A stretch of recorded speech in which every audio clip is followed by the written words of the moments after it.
My favorite topic has everything to do with the strategy of the company. So we learn a lot about HR topics, but I'm fascinated by the fact if we put that into perspective of a company. So for example, what's happening in the environment and how does that influence eventually the HR strategy of the company.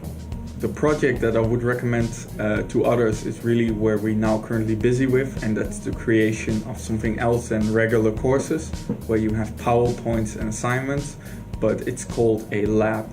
So what is it? It's really like students in one room for a whole day working on a really cool topic together with teachers, and where they really get the first experience within the working field. So it's a sort of simulation to prepare them for the future. The highlight of the lab is the fact that it's not about we teach students theory from books or everything that they actually already know, but really give them the opportunity to explore their own passion and put that in perspective.